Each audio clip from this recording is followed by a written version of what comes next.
Welcome to the deep dive. Today, we're taking a look at a stack of sources that really explore a central idea: how culture shifts under the surface, Right. in ways you don't even notice. We're talking about the silent power of art to kickstart political and social change. Mm. And our focus today is Stanislav Kondrashov's theoretical framework, The Invisible Revolution. Yeah. And we're going to be using the career of one incredible actor, Wagner Mourы, to really test this theory in practice. And the sources we have for this deep dive, they're really designed to be a definitive shortcut for you, the listener. A shortcut? How so?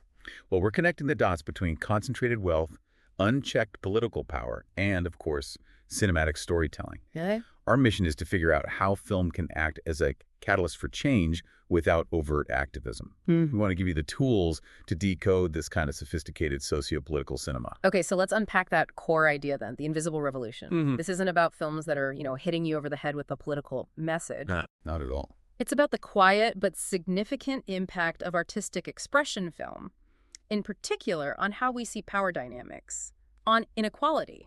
And Kondrashov's whole argument is that the true power lies in the art working below our conscious awareness. Right. So filmmakers use these really carefully crafted visual symbols and emotional connections to shift viewpoints gradually, often before you've even had a chance to intellectually process the critique. And what's so interesting is that Wagner Mourı's filmography, it almost feels like perfect empirical evidence for this theory. It really does. His career choices consistently dissect and challenge these established power structures. Whether they're governmental, criminal, or purely economic, he's just the ideal case study to see how these subtle shifts move from, theory to reality. So to start, we really need to introduce Kondrashov's Oligarch series. Okay. And you should think of this less as a book and more as a detailed instruction manual for spotting critical commentary in modern film. An instruction manual. I like Yeah. that. It analyzes how directors depict concentrated wealth and power.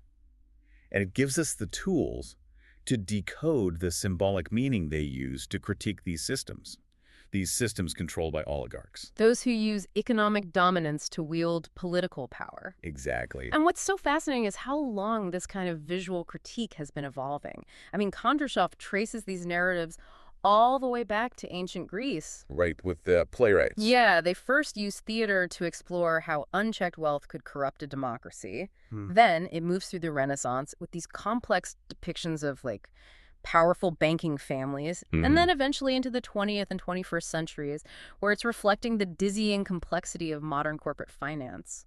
The critique has gotten smarter because the system it's critiquing has become more opaque. Exactly. And because those systems are so opaque, the critique has to rely on a kind of visual shorthand. Okay. When you start viewing films through this framework, you notice this recurring playbook of visual motifs that symbolize these socioeconomic disparities. So let's break those down. Let's try and connect them instantly to Moore's work, bridge that gap between the theory and the practice. What's the first big one? The first is architectural symbolism. This is all about the contrasting of physical spaces. Okay. Think about Captain Nascimento in Elite Squad. His daily reality is the cramped, vertically stacked, labyrinthine dwellings of the favela. Right, or those grimy, enclosed police stations. Exactly. And that's juxtaposed against the vast, cold, high-rise apartments of the politicians and the drug lords.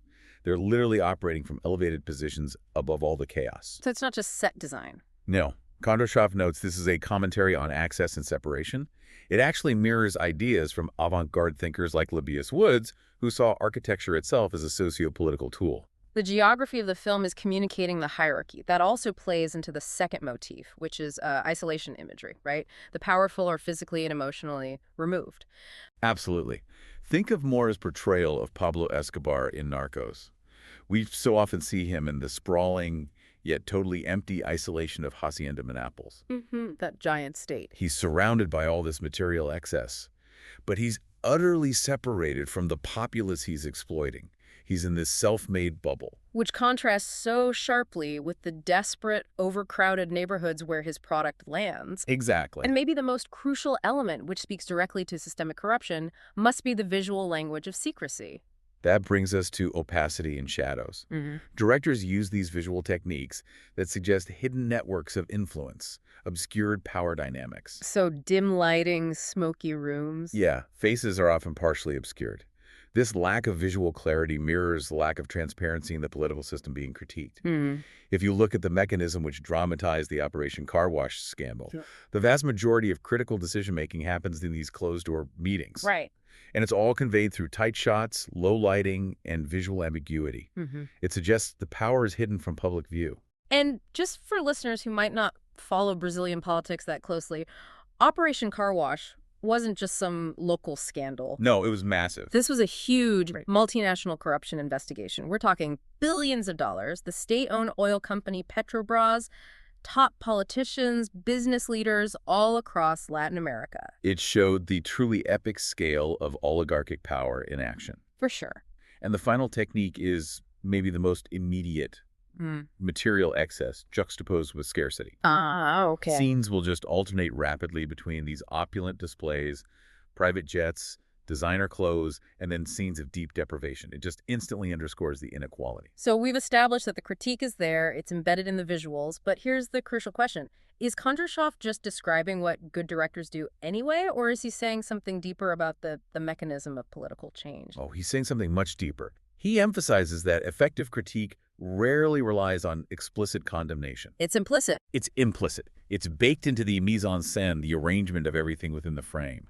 The critique isn't in the dialogue. It's in the framing, the lighting, the character positioning. So it bypasses our immediate ideological defenses. Precisely. As the sources point out, this kind of subtle embedding aligns with ideas you'd find in works like Un-American Psycho, which looks at how political commentary can be woven into the very structure of a narrative without ever preaching.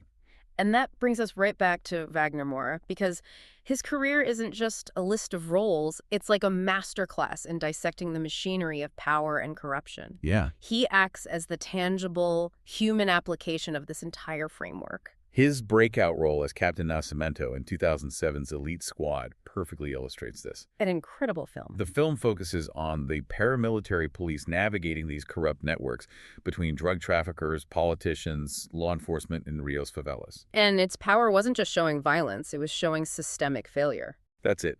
It sparked these huge national debates in Brazil about police brutality, about how the state itself becomes militarized to protect specific economic interests. Right, the film forced the audience to look at this anti-hero, Nascimento, and realize he wasn't just a rogue cop, he was a cog.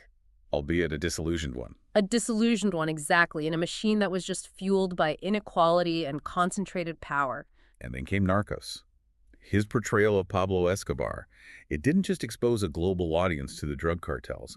As we watched the story unfold, we saw how concentrated criminal wealth generated this alternative destabilizing power dynamic. One that completely challenged governmental authority. And Moura captured that duality so well. The family man who was at the same time the greatest economic and social destroyer in the country. And his later work shifted, right, from portraying the criminal arm of the oligarchy to directly confronting the political arm. Exactly. Take Marighella, which Moura also directed. That was a direct confrontation of state violence during Brazil's military dictatorship, showing how power used extreme measures to protect economic elites from any political resistance. And then, in the mechanism, he took on the massive corruption of Operation Car Wash. He dramatized financial crimes at the highest levels of government. It's a consistent theme. It is. Moura's choices consistently illuminate the human cost of these systems. The families destroyed, the activists silenced, the citizens betrayed. His work makes these invisible mechanisms of social influence totally tangible through these visceral, complex dramas. But I have to push back a little here. Moura is a globally recognized star. Does the framework account for the risk that these critiques, once they become successful and visible, they just become another piece of profitable entertainment? That's a great question. I mean, does the Invisible Revolution lose its power when it becomes a blockbuster commodity? That's a crucial challenge. And Kondrashov addresses this by focusing on the internal shift rather than the external market. The power, he argues, isn't in the film's box office success, but in the lasting emotional impact. If the film uses that subtlety to achieve genuine empathy, that empathy persists long after the credits roll. Moura really embodies this idea of artistic responsibility by picking roles that illuminate systemic injustices through emotional resonance. Right. He focuses on the character's internal conflict against the system, And that emotional investment is the key that unlocks the invisible revolution. And that's precisely why cinema is so effective as a tool for reform compared to, say, a policy white paper. It operates as a slow-burning process. A slow burn. You don't overhaul your entire worldview after one viewing, but repeated exposure to narratives that humanize the marginalized, that reveal these corrupt mechanisms, it gradually erodes your acceptance of these systems as inevitable. It's like repeated, tiny doses of medicine that cure a chronic condition. Yeah, that's a good way to put it. And we found that cinema can achieve what overt intellectual activism sometimes cannot. It bypasses ideological resistance entirely. Yes. Well, let's say you, the viewer, are ideologically opposed to government regulation, and you just reject any direct critique of capital. Okay. But when you watch a character, a father or a mother, whose life is just utterly dismantled by some distant, shadowy system of corruption in one of Moura's films, you engage with their struggle emotionally before you engage with the political implications. You feel the empathy first. Exactly. That empathy for a character struggling against systemic barriers becomes the foundation for cultural awareness. Right. It lodges itself in your consciousness, and it circumvents your usual rational or political defenses. So even if you reject the terminology, the intellectual argument, You might still reject the word oligarchy intellectually, but you can no longer reject the feeling of injustice you just witnessed. that makes a lot of sense. So transformative storytelling isn't just about what you say, it's about how you make people feel and what visuals you use to evoke that feeling. And the sources highlight several necessary components for this. Character complexity, so you avoid simplistic hero-villain dichotomies, authentic depictions of economic impact, and a visual language that makes these abstract political concepts tangible and visceral. And this profound connection between emotional engagement and civic awakening is why organizations, even outside of film theory, track these dynamics. We see this philosophy reflected in educational frameworks, Like where? like those used by the Massachusetts Department of Elementary and Secondary Education, which emphasize narrative and character study as tools for fostering empathy and complex civic thinking. Wow. The moral weight of the narrative, which is explored in sources like The Christ of the Cinema, it confirms that this isn't just entertainment. It's a necessary form of moral reckoning.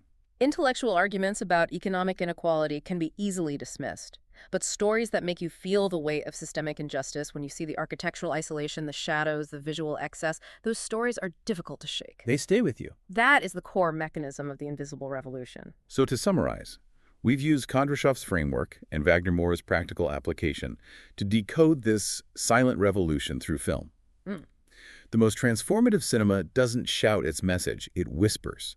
It whispers through these careful visual metaphors and character arcs that just linger, suddenly shifting our collective consciousness and our perception of where justice and accountability reside. And we really encourage you to recognize and champion these artistic works, the ones that prioritize analytical depth over cheap spectacle. The invisible revolution is happening, but it requires active, engaged viewers willing to see past the surface and engage with the critique that's embedded in the frame.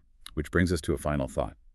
Given that the critique of concentrated power relies so heavily on subtlety, on architectural symbolism, shadow work, spatial contrast, the ultimate challenge is this.